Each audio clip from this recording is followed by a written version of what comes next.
Film dimulai dengan diperlihatkannya sepasang pengantin yang baru saja menikah. Mereka adalah Daniel dan Anya. Daniel bekerja sebagai seorang kontraktor, sedangkan Anya memiliki kesibukan sebagai pengrajin boneka. Suatu hari mereka mendapat kabar bahagia, di mana Daniel baru saja membeli sebuah rumah di daerah Bandung. Singkat cerita, mereka berdua pun melakukan perjalanan ke Bandung menuju ke rumah baru mereka. Sesampainya di rumah yang baru, mereka berjumpa dengan Niken, tetangga baru mereka. Kemudian scene berpindah ke tempat kerja Daniel. Di sini ada satu masalah, terlihat sebuah pohon yang dianggap keramat oleh warga sekitar dan posisinya berada di kawasan proyek. Namun para pekerja enggan untuk menebangnya. Di atas pohon tersebut juga nampak sebuah boneka lucu. Warga meyakini di pohon ini bersemayam arwah gentayangan dari pemilik boneka tersebut. Akhirnya, tanpa berpikir panjang Daniel langsung memanggil orang untuk menebang pohon tersebut. Malam hari saat Daniel pulang kerja, dia disambut oleh Anya. Di sini mereka berdua menemukan boneka yang ada di pohon tadi, berpindah ke dalam bagasi mobil. Daniel akan membuangnya, namun ditahan oleh Anya. Kemudian Anya merapikan boneka tersebut, lalu menyimpannya. Keesokan paginya, Niken dan Cila anaknya datang ke rumah Anya untuk ngegosip. Tiba-tiba mereka dikejutkan oleh suara dari lantai atas. Mereka segera naik dan melihat ke atas. Di sini Niken dibuat terkejut saat melihat sebuah boneka lusuh yang berada di rak milik Anya. Niken berkata kepada Anya bahwa boneka itu adalah milik dari anak perempuan yang sudah meninggal secara tragis akibat perampokan. Pada suatu malam, dan saat itu sedang hujan lebat, Daniel masih belum pulang dari proyek, Anya tiba-tiba dikejutkan oleh sesosok anak perempuan yang memakai mantel hitam berada di depan rumahnya. Anya mendatangi lalu menanyai siapa namanya. Anak itu mengatakan bila namanya adalah Uci. Dan Uci berkata kalau dia sedang lapar. Anya lalu mengajak anak tersebut masuk ke dalam dan memberinya makan. Setelah memberikan makanan kepada Uci, Anya menelpon Niken. Niken langsung terkejut dan mengatakan kalau Uci itu sudah meninggal. Uci adalah nama dari pemilik boneka yang ada di rumah Anya tersebut. Lalu tiba-tiba saja, listrik di rumah itu padam. Anya kemudian mencari Uci di kamar mandi. Di dalam kamar mandi tersebut terdapat sebuah tulisan, yaitu, "Yuk main petak umpet, temukan aku." Lalu terdengar suara pintu terbuka dari lantai atas. Anya segera naik untuk melihat situasi di atas, dia melihat pintu kamar tempat menyimpan bonekanya sudah terbuka. Di dalam, Anya melihat boneka itu sudah berpindah tempat. Lalu Anya dikejutkan dan diserang oleh sesosok hantu cilik. Niken yang mendengar teriakan Anya, langsung bergegas menuju ke rumahnya. Niken menemukan Anya tengah histeris, Niken pun segera menenangkannya. Saat itu juga, di tengah derasnya hujan, Niken mengajak Anya dan mengundang seorang ustadz untuk mengembalikan boneka tersebut ke asalnya. Karena pohon yang merupakan rumah bonek itu sudah ditebang, maka mereka mengubur boneka tersebut lalu mendoakannya, dan berharap semua sudah selesai. Kemudian di saat Anya sedang mandi, dia mendapat telepon dari Niken yang mengatakan kalau Cila anaknya telah hilang. Setelah itu, Anya mendengar suara lonceng yang biasa dibawa oleh Cila dari arah luar. Anya mengira itu adalah Cila, dan dia segera mencari keberadaan Cila. Tepat saat sampai di depan sebuah gudang, Niken kembali menelpon dan mengatakan bahwa Cila sudah ketemu, padahal Anya yakin betul bahwa yang di dalam gudang itu adalah Cila.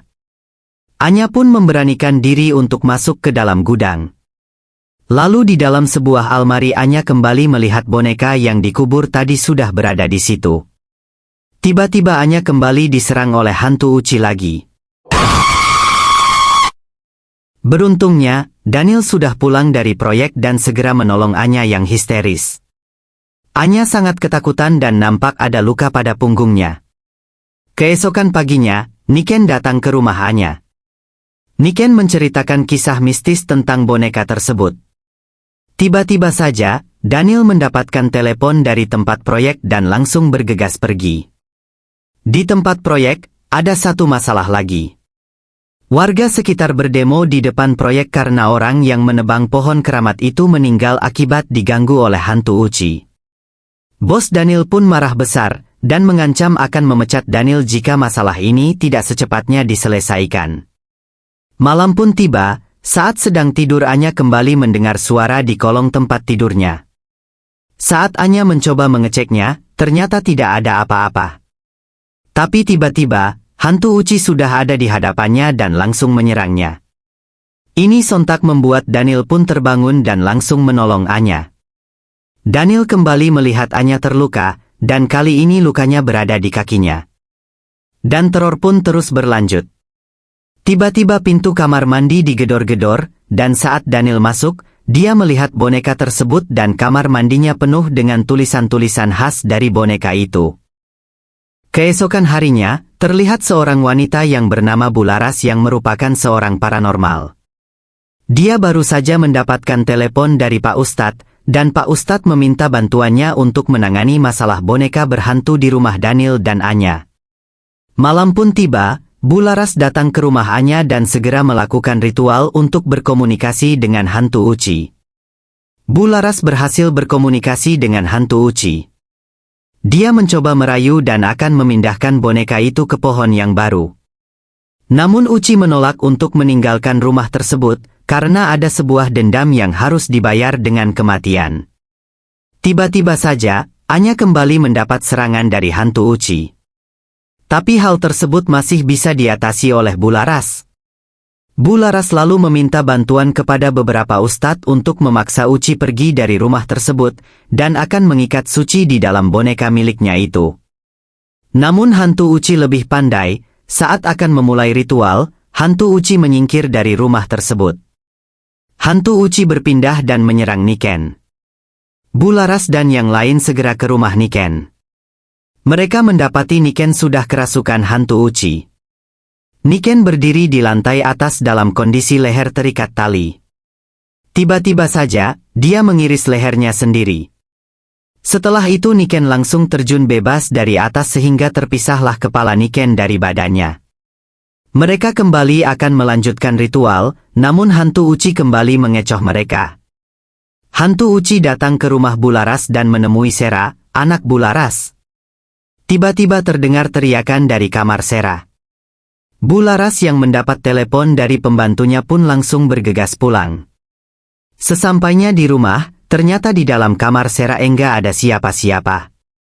Suara teriakan itu berasal dari suara televisi yang menyala.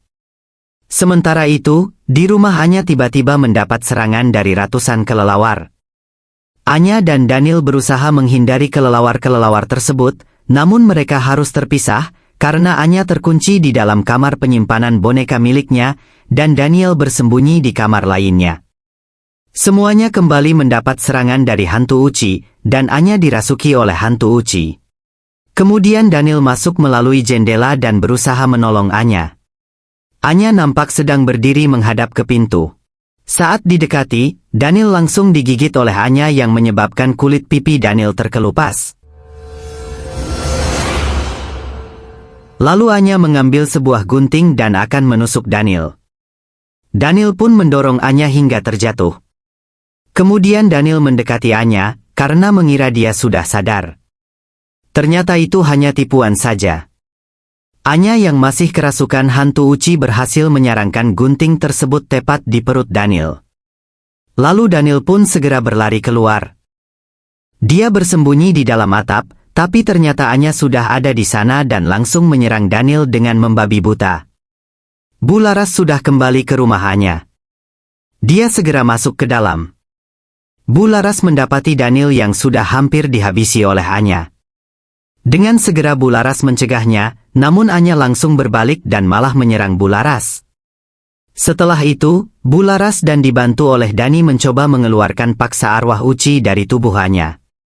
Setelah Anya tersadar, Bularas menyuruh Daniel mengakui semua perbuatan kejinya, karena Bularas sudah mengetahui apa yang sebenarnya terjadi. Dan pada akhirnya, Daniel pun mengakui semua perbuatannya di hadapan Anya. Daniel mengaku bisa membeli rumah dan mobil bukan dari hasil kerjanya selama ini. Daniel melakukan semua ini karena merasa malu dan takut tak bisa mencukupi kebutuhan Anya. Dia takut jika hidup mereka susah nantinya.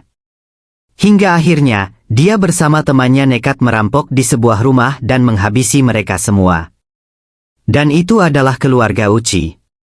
Lalu uang hasil rampokan itu dia gunakan untuk membeli rumah ini beserta mobilnya. Daniel kini sudah sadar dan bersedia menyerahkan diri ke pihak yang berwajib. Namun, Uchi masih belum bisa menerima permohonan maaf dari Daniel. Bu Laras dan Anya berhasil keluar dari rumah. Namun tidak dengan Daniel, dia terkunci di dalam rumah. Lalu Uchi merasuki tubuh Daniel. Setelah itu, dia naik ke lantai atas dan menjatuhkan diri ke bawah. Daniel pun akhirnya meninggal dunia.